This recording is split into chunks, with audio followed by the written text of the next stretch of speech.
कार्यक्रम के पुण्यार्चक हैं श्री वर्धमान श्वेतांबर स्थानकवासी जैन श्रावक संघ ट्रस्ट, उपाध्याय प्रवर प्रवीण ऋषि चातुर्मास समिति। 16वां अध्याय ब्रह्मचर्य समाधि स्थान, जिसका बहुत गहरा सीक्रेट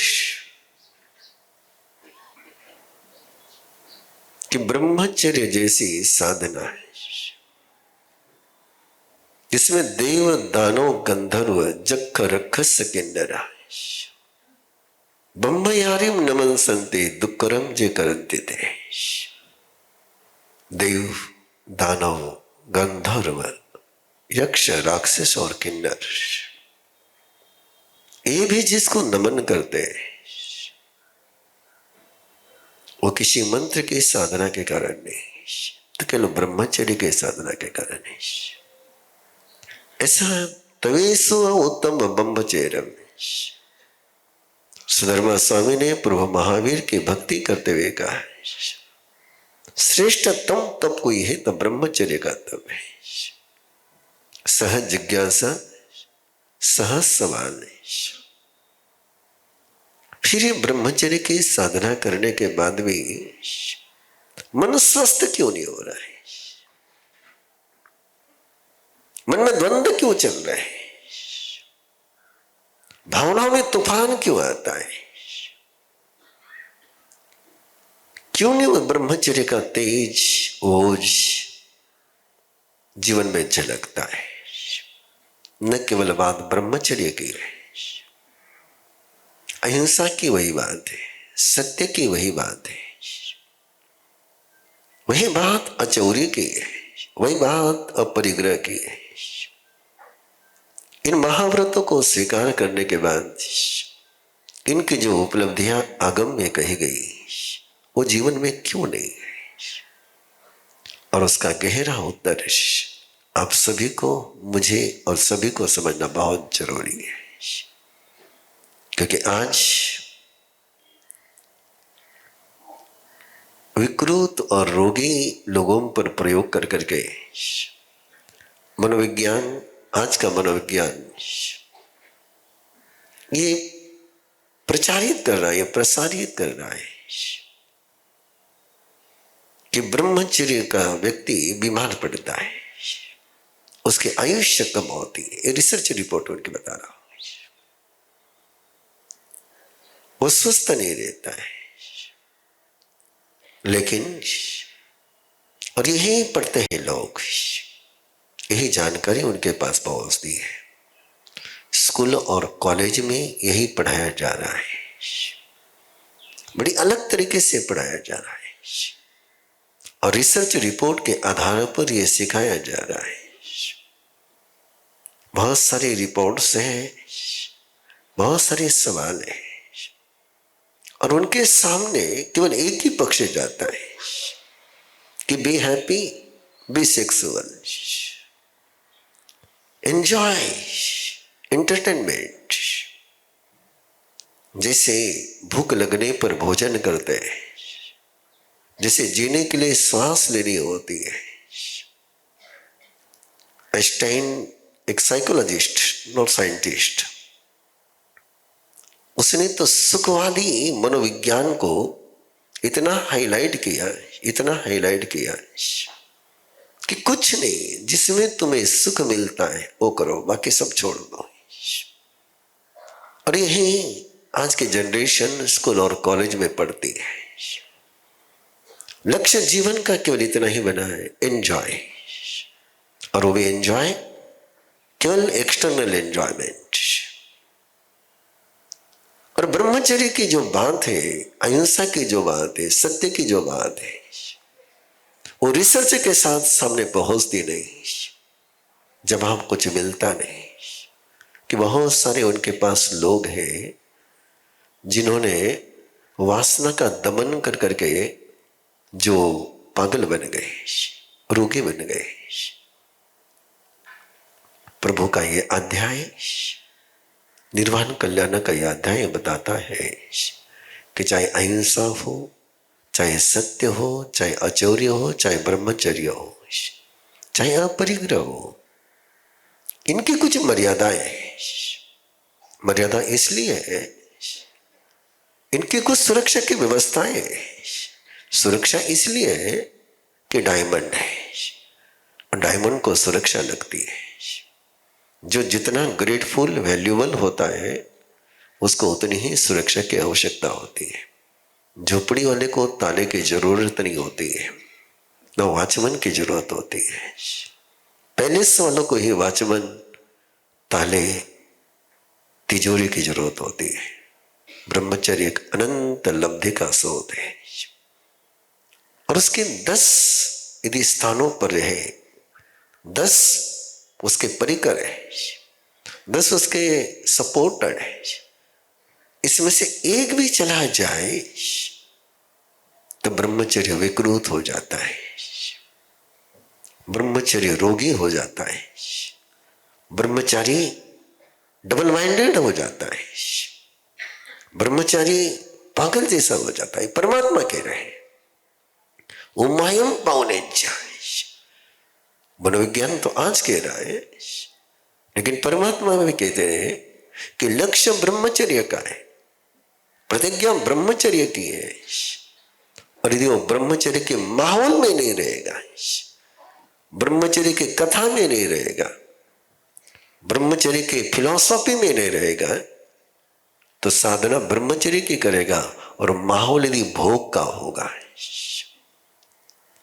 सारा चिंतन, सारी स्टोरी, सारी एनवायरमेंट यदि उसके पास भोग का होगा तो द्वंद्व में जाकर के वो पागल हो ही जाएगा, वैसे ही पागल हो जाएगा। जैसे अर्जुन डिप्रेशन में पहुंच गया था, सालों तक उसने लंबे समय तक प्रयास किया था, पराक्रम किया था कौरवों के खिलाफ लड़ने के लिए, लेकिन जिस समय युद्ध की भूमि पर पहुंचा और सेना के मध्य में पहुंच करके देखा कि जिनको मैं दुश्मन समझ रहा हूं वहां तो मेरे गुरु है, वहां मेरे पितामह है, वहां मेरे आदरास्पद लोग हैं। अब शत्रु और आदरास्पद ये द्वंद्व मन में शुरू हो गया तो युद्ध करने की सारी क्षमता समाप्त हो गई। जब भी विपरीत विचार मन में चलता है, जब भी विरोधी विचार मन में चलता है, चाहे किसी बात का है, तब ये मन, ये दिमाग डाइवर्ट ही नहीं होता है, डोमिनेट हो जाता है, इमोशन को डिस्टर्ब ही नहीं होती है, डेड हो जाती है। इसलिए प्रभु ने कहा और आपके लिए आज के परिवार के माहौल में यदि आप चाहते हो और चाहना चाहिए कि जिन शासन की तरफ ही दुनिया देख रही है, एक ही परंपरा के पास, एक ही व्यवस्था के पास ऐसे मूल्य हैं जिसकी दुनिया को आवश्यकता है और ये मूल्य देने की जिम्मेदारी, इसकी ट्रेनिंग देने की जिम्मेदारी परंपरा ने हम पर और आप पर सौंपी है। इसलिए बहुत जरूरी है कि हम प्रभु की वाणी को गहराई से समझें। कैसे होना चाहिए घर का माहौल? साधु जाओ का ब्रह्मचारी है, उसका भी माहौल कैसा होना चाहिए? और तुम्हारे घर के बच्चे वो भी तो शादी के पहले ब्रह्मचारी रहने चाहिए। शादी के पहले तक उनको ब्रह्मचर्य का माहौल कैसे दोगे आप? और यदि उनको ब्रह्मचर्य का माहौल नहीं मिला है, यदि उनको सील का ट्रेनिंग नहीं मिली, तो फिर परिणाम आप जानते हो, परिणाम आप लोग झेलते हो, परिणाम हम देखते हैं। मुझे वो सेंटेंस कहने में भी भारी जा रहा है, लेकिन आप यदि गहराई से 2020 में टीनेजर के लिए ऑनलाइन क्लास चल रहा था वडगांव सीरीज से, क्वेश्चन आंसर में ऐसे क्वेश्चन आए कि जवाब देने के लिए मुझे भी समय मांगना पड़ा है। हम नहीं जानते थे, आप भी नहीं जानते। जो आप में से यंग जनरेशन अभी कॉलेज की लाइफ में जीती है उनको पता होगा ये कि स्कूल और कॉलेज का ये माहौल बना हुआ है कि हर नए साल में नया फ्रेंड। यदि न्यू फ्रेंड नहीं है तो इसका मतलब तुम लायक नहीं हो। ये मानसिकता बन गई है, ये मेंटालिटी डेवलप हो गई है। जिसके जितने बॉयफ्रेंड, जिसके जितने गर्लफ्रेंड, उतना वो मर्द, उतना वो क्यूट। ये मेंटालिटी डेवलप हो गई है और इस मेंटालिटी के परिणाम आ रहे हैं। मैं पुनः उस प्रसंग को रखना चाहूंगा। पहले भी एक बार रख चुका हूं, पुनः का ही प्रसंग है। आदिनाथ सोसाइटी में चतुर्मास चल रहा था 1994 का। एक जवान लड़की भक्तामर का पाठ लेने के लिए आई और बिल्कुल बड़ी टाइट ड्रेस पहन करके आई थी। वो बैठ भी नहीं पा रही थी। उसने खड़े खड़े भक्तामर का पाठ लिया और चले गए। वंदना कर रही बातें, झुके नहीं सकती थी उस ड्रेस में। मेरे पास कुछ सीनियर लोग बैठे हुए थे। जब तक वो थी तब तक कुछ नहीं बोले। वो जाने के बाद बोले मुझे कि बोले महाराज साहब आप उसको कहना चाहिए था कि ऐसे कपड़े पहन करके स्थानक में नहीं आना। मैंने उनसे पूछा ऐसे कपड़े पहन करके स्थानक में नहीं आना कि ऐसे कपड़े पहन करके बाजार में नहीं जाना है, खतरा ज्यादा कहाँ है? उत्तर आपको भी पता है। वो चुप हो गए। अगला सवाल मैंने उनको पूछा ये कपड़े वो रास्ते में पहन करके आए कि घर में से पहन करके चले गए? निश्चित रूप से घर में से पहन करके चली गई। जब उसके माँ बाप को इस कपड़े पर ऑब्जेक्शन नहीं है तो तुम्हारे और मेरे ऑब्जेक्शन से क्या होगा? सिकंदराबाद में प्रभात चल रहा था। एक श्रद्धालु के आंगन में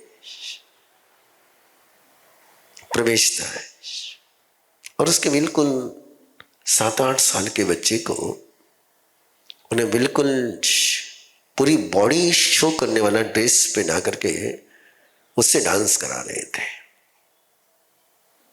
मैंने जैसे अंदर गया तो मैंने पहले उसके माँ को बुलाया। मैंने कहा इस ड्रेस में बच्ची, अभी से इस ड्रेस में तुम बच्चे को रख रहे हो, पहले इसके कपड़े चेंज करो। मैं देखता हूं कई बार कि जो माँ बाप अपने बच्चों के लिए ड्रेस चुनते हैं वाई फैशनेबल बच्चों के लिए, क्या आप उनके सामने देना चाहते हैं? बहुत सारे प्रसंग याद आ रहे हैं। नगर में गुरुदेव विराजमान थे और एक दिन मैं केशर गुलाब से गुजर रहा था। शादी का मौसम था और बैंड बज रहे थे और बैंड पर एक बच्ची 10-11 साल की बच्ची माधुरी दीक्षित के उस गीत पर डांस कर रहे थे 1 2 3 4 और सारे उसको मजे से देख रहे थे। किस पर खुश हो रहे हैं तुम लोग? और ये सारी ट्यूनिंग देख करके, ये सारा डांस सिखा करके, ये सारे फैशनेबल पहना करके बच्चों के अंदर तुम कौन से सपनों को जागृत कर रहे हैं? कौन से ड्रीम को मोटिवेट कर रहे हैं? कौन सी ट्रेनिंग आप उनको दे रहे हैं? और ऐसे प्रकार के माहौल में यदि बच्चे चलेंगे तो क्या वो डेवलप होंगे या डोमिनेट होंगे? कितने प्रसंग आ रहे हैं। ये तो ठीक है अभी मैं मौन में हूं इसलिए शांति में हूं, बाकी हर 2-3 दिन में तो 13-14 साल के बच्चे का अफेयर का मामला नहीं आया ऐसा तो पुणे में गया ही नहीं। 3-4 दिन में, हफ्ते में एक केस तो पहुंचती। और एज क्या उनकी? जब उनको पूछते हैं, बात करते हैं, बोले 12 साल की उम्र में, 10 साल की उम्र में शुरू हो गया खेल। तो चेक करना होगा कि हमारे घर का माहौल ब्रह्मचर्य का है क्या है। हमारा घर का सारा वातावरण, हमारी व्यवस्थाएं, हमारी भाषा, माँ हीरोइन बन करके रह रही घर में कि माँ बन करके रह रही? पिता हीरो के रूप में घर में रहता है कि पिता के रूप में रहता है? संवत्सर के दिन जिस प्रसंग को दिया था पुनः दे रहा हूं, पुनः का ही प्रसंग है वो। घर में रुके हुए थे, वॉशरूम गया, वॉशरूम से लौट कर आया तो मैंने तीर्थेश को कहा, तो मम्मी का इतना कॉस्मेटिक तो बच्चे का क्या होगा?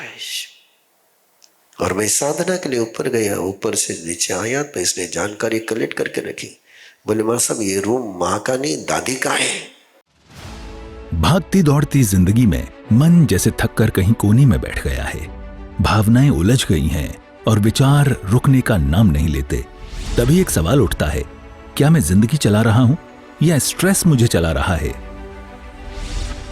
इन्हीं उलझनों को सुलझाने के लिए शुरू हो रही है 21 दिवसीय अरहम लिविंग यात्रा, जहां आप तनाव के चक्र से बाहर निकलकर अवेयरनेस की रोशनी में जीना सीखेंगे।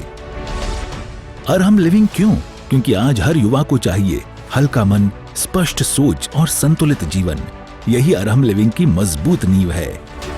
इस यात्रा में आप सीखेंगे गुरुदेव ऋषि प्रवीण के सरल, गहरे और पूरी तरह प्रैक्टिकल मार्गदर्शन में अवेयरनेस के साथ जीवन जीने के आसान अभ्यास, मन की शांति और विचारों की क्लैरिटी के पावरफुल सूत्र, इमोशनल एंड स्पिरिचुअल वेलबींग की उपयोगी तकनीकें, रोजमर्रा की जिंदगी के लिए छोटे, सरल और असरदार माइंडफुल प्रैक्टिसेस।